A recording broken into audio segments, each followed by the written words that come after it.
What's on, ladies and gentlemen? My name's Ross, I like games, and today we need to talk about some more cards from EX2, including one of the weirdest cards ever. Although really, it's the one we saw before that's one of the weirdest cards ever. This one really just facilitates it. So let's go and take a little bit of a look, shall we? Our translations, I should say, come from the lovely folks over at Ensan Gaming, as well as the lovely folks over at DigimonCard.dev. Now, the other day, I showed you the really rather weird Reaper, and I said that when you play this Digimon, you may trash the bottom 7 Digivolution cards from one of your Mother D Reaper to set the play cost to 0, because it's generally a 20 cost, 15,000 power, levelless Digimon, which inarguably makes it one of the weirder ones we've seen. And it's got Rush, so if you can play it for free as a 15,000 power Digimon with Rush, that's ridiculous. And at the end of your attack, you can put 2 ADR-02 searchers from your trash to the bottom of this Digimon's Digivolution cards in any order to unsuspend this Digimon. And I told you at the time that as weird as this was, we were missing an awful lot of relevant information, and we would have to wait a while to find out exactly what was going on. Well, we still don't know what a Mother D Reaper is, and we still haven't seen that card, and I rather suspect that is going to really be what makes or breaks how good this is. But we have seen the ADR-02 searchers, and these are well interesting. So, free cost to play normally, 1,000 power, levelless Digimon. There is no level here. There's no Digivolving into or out of it. They don't have a level. However, you can include up to 50 copies of cards with this card's number in your deck. It's Aesmon in that regard. We've seen this rule exactly once in the past. It is with the level 5 Aesmon from BT6. It's now back here. This is the second Digimon that you can literally just do a 50 card identical deck. So once again, we've got a levelless Digimon, but you can put 50 of them in your deck. Things are getting a little bit weird, and I don't think that's an exaggeration. But just being able to play 50 copies of it isn't going to make it a good card. Well, the good news is that if you don't have any other ADR-02 searches in play, the play cost is reduced by 2, which is kind of awesome. What that means is you can play it as a 1 cost. Okay, that sounds pretty good to me. So the first time you play it, it's only a 1 cost. That's pretty cool. And I'm going to jump ahead slightly out of order here. When you play it, you draw a card. Which means turn 1, you play this as a 1 cost card, and you draw a card to give yourself extra consistency as you go through the game. Yes, that sounds absolutely wonderful. But this Digimon cannot attack the player. Now, you can attack other Digimon, but bearing in mind you got 1,000 power. Like, the absolute best case scenario is you take out another 1,000 power Digimon. That's not exactly something to get hugely excited about. But it's got an inheritable skill whereby all of your Digimon that have the D Reaper type gain 1,000 power. And remember that when you attack with Reaper at the end of your attack, you can put 2 of these from your trash to the bottom of this Digimon's Digivolution cards and unsuspend it. Incidentally, and I think this is extremely important, that text which is usually there, which says once per turn, is clearly not there. And look at the card, it is clearly not there.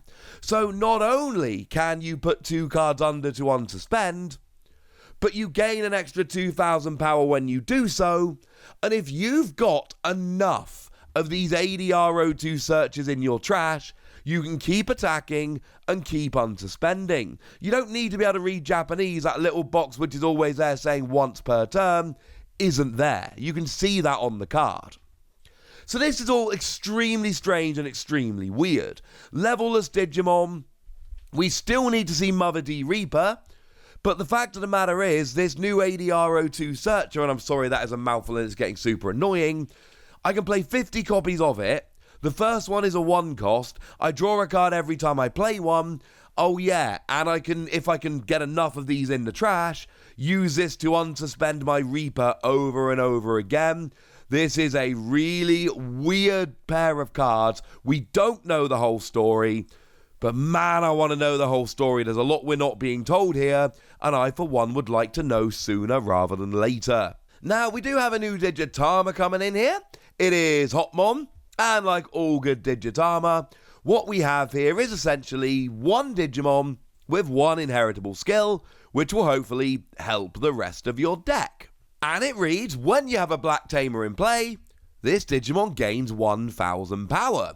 And this is like we've seen on a million different Digitama since we, first saw Digitama. It's giving you extra power, but it's very specific. But it's not actually that specific. Like Kapurimon from BT2, if this Digimon has Reboot, it gains an extra 1,000 power. Great in a Reboot deck. But I think it's fair to say that if you're not playing a Digimon with Reboot, you are never going to have any interest in that Digimon whatsoever. Fun in a Reboot deck, not fun outside of a Reboot deck. We could look at something like Missimon. Gives you an extra 1,000 power if you're a D-Brigade Digimon. So in a D-Brigade deck, this is an absolute no-brainer. Gives you the extra 1,000 power, life is good. But outside of that, it's not so good. Kyokumon that we just saw in BT8 gives you an extra 1,000 power for the turn, and for your opponent's turn. If you put a card under it, essentially that is for X antibody decks, because the hook of X antibody decks is that you are putting cards underneath. So we've seen, you can get an extra 1,000 power, but it's always in really specific ways. One more example of Kapurimon from the starter deck. If this Digimon's got Blocker, you gain 1,000 power. So if you've got Reboot or Blocker or your D-Brigade, there are other ways to get the extra power, and you're probably going to lean towards them more than these. But here, this is just if you got a Black Tamer in play.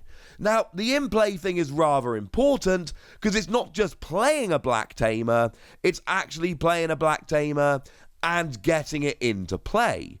And I've played plenty of games with 4 Tamers in my deck where no Tamer ever hits the field. But if you're looking for a generic way to give extra power to black decks in any black deck, this is the best option we've had.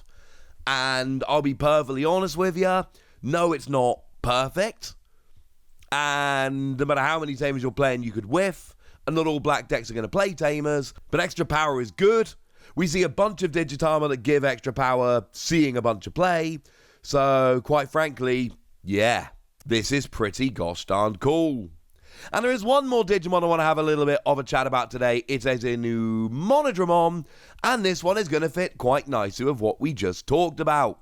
So what we've got here is a free cost to play normally, 0 cost to Digivolve, 1,000 power. Yes, that's very weak. No, there's nothing particularly exciting about it. However, we're expecting a rather nice skill, and we get a rather nice skill.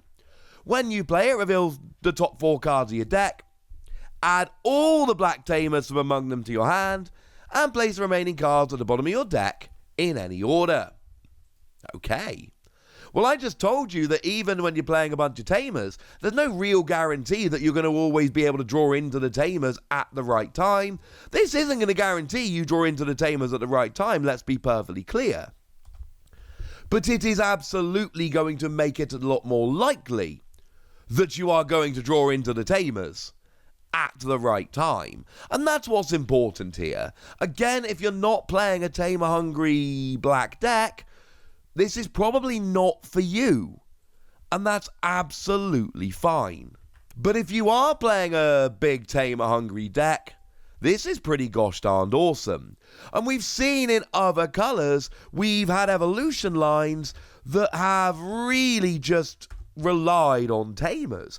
So the purple Cherubimon from BT7 is a real Tamer-hungry deck.